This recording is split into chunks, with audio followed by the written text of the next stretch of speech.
So আজকে আমরা দেখব অটোমেটিক ফরওয়ার্ড রিভার্স কন্ট্রোল ফার্স্টে সার্কিট। আমরা এখানে একটা পুশ বাটন নিয়েছি, এখান থেকে যে জেনারেল সুইচ থেকে ম্যানুয়াল অপারেটর সুইচ থেকে এখান থেকে একটা পুশ মেক সুইচ নিব। এরপর হচ্ছে পরবর্তীতে আমরা নিয়েছি একটা পুশ অফ সুইচ এখান থেকে।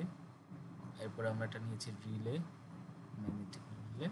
অ্যাকচুয়ালি এটা আমরা এখানে ম্যাগনেটিক কন্ডাক্টর হিসেবে ইউজ করবো এম।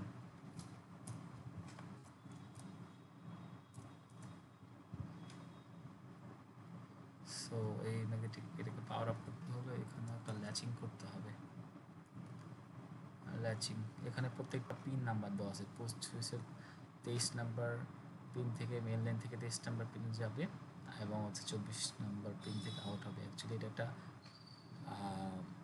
একটা এনও সুইচ আর এটা একটা NC switch. NO means normally open, NC means normally close switch. এখানে ল্যাচিং হয়েছে একটা ম্যাগনেটিক কন্ডাক্টরের, এখানে ম্যাগনেটিক কন্ডাক্টরের একটা এনও দ্বারা, যেটা হচ্ছে 13 এবং 14 নাম্বার পিন থেকে। দেন ল্যাচিং হলে আমরা ল্যাচিংটা চেক করে নেব ল্যাচিংটা কাজ করতেছে কিনা।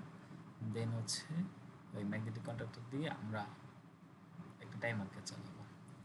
সো আমাদের এখানে টোটাল 4টা টাইমার লাগবে, T1, T2, T3, T4 এবং আমি এখানে ম্যাগনেটিক কন্ডাক্টরের বদলে রিলও ইউজ করতে পারতাম, কিন্তু আমি 4টাই ম্যাগনেটিক কন্ডাক্টর ইউজ করেছি। এখানে হচ্ছে একটা ম্যাগনেটিক কন্ডাক্টর, এখানে একটা ম্যাগনেটিক কন্ডাক্টর অ্যাকচুয়ালি ফরওয়ার্ডের জন্য, এখানে একটা মেমোরি ইউজ করা হয়েছে। অ্যাকচুয়ালি এটা ইউজ করেছি মেমোরি হিসেবে একটা ম্যাগনেটিক কন্ডাক্টর। এখানে একটা হচ্ছে এমসিআর, এটা হচ্ছে রিভার্সের জন্য একটা ম্যাগনেটিক কন্ডাক্টর।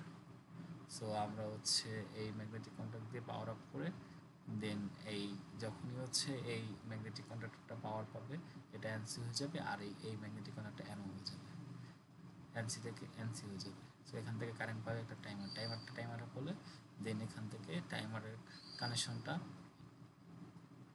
এনসি থেকে এনও থেকে এনসি হবে। দেন হচ্ছে একটা মোটরটা ফরওয়ার্ডে চলবে। দেন এখান থেকে এই ফরওয়ার্ডটা যদি কানেকশন পায়, সো এই ফরওয়ার্ডটা আরেকটা এই ম্যাগনেটিক ফরওয়ার্ড কানেকশনটা আরেকটা T2 সার্কিটে T2 টাইমারকে অন করবে। আফটার দ্যাট সেই এরপর হচ্ছে সাথে সাথে আমরা আরেকটা টাইমার নিব, T1 এরটা এনসি, T1 এর আরেকটা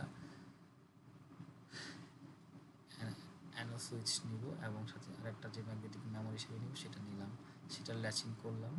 এরপরে হচ্ছে M1 এর আবার M1 মানে মেমোরিটা পাওয়ার অফ হলে আর টাইমারকে কানেকশন দিলাম 7 নাম্বার পিনে। আর প্রত্যেকটা হচ্ছে এই টাইমারের 2 নাম্বার পিন এবং হচ্ছে ম্যাগনেসিয়ামের A2 সবগুলো হচ্ছে নিচে শর্ট করা থাকবে একটা রাউন্ড দ্বারা।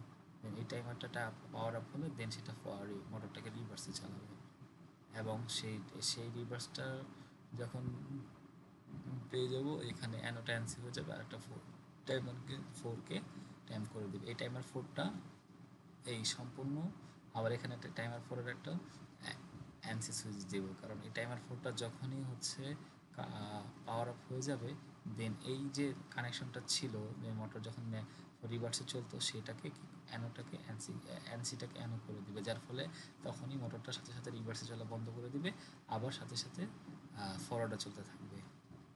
দেন এটার মেনটা হচ্ছে এখানে যদি টাইমার 4টা না দেওয়া হয়, একটা টাইমার 4 এর এনসি সুইচ না দেওয়া হয়, তাহলে এটা অটোমেটিক ফরওয়ার্ড রিভার্স কখনোই পসিবল নয়।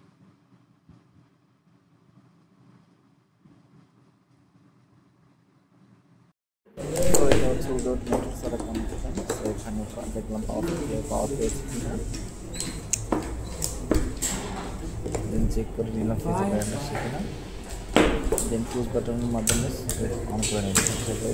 ম্যাগনেটিক কন্ট্রোল অন হয়েছে, দেন হচ্ছে মোটরটা ফরওয়ার্ডে চলতেছে। এরপর হচ্ছে মেমোরি, এরপর টাইমারটা আপ হলে রিভার্সে চলতেছে, আবার প্রথম অবস্থায় ফরওয়ার্ডে চলতেছে।